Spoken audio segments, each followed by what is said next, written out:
Avon was founded by European Americans along the Genesee River across from the historic Seneca village known as Canals.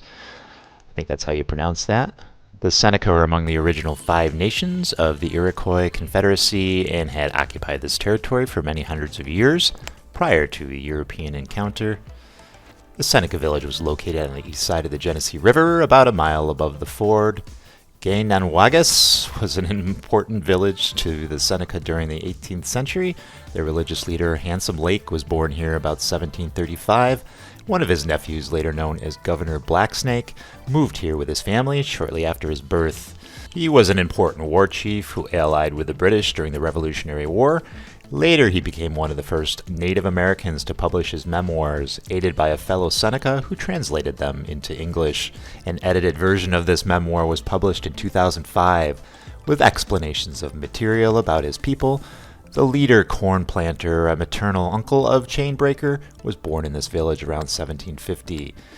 European American settlers did not reach any number until 1785, after the Americans had gained independence in the Revolutionary War and forced the Iroquois nations, who had been allied with the British, to cede their lands in the region. Many of these new settlers were from New England and eastern New York. They organized the town in 1789 as Hartford and changed the name in 1808 to Avon. In the early 19th century, the village was noted as a spa and resort destination because of its nearby mineral springs. The village was incorporated in 1858.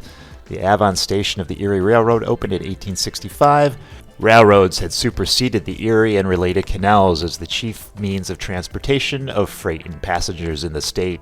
Avon was known historically in the late 19th and early 20th centuries for harness racing at the Avon Driving Park.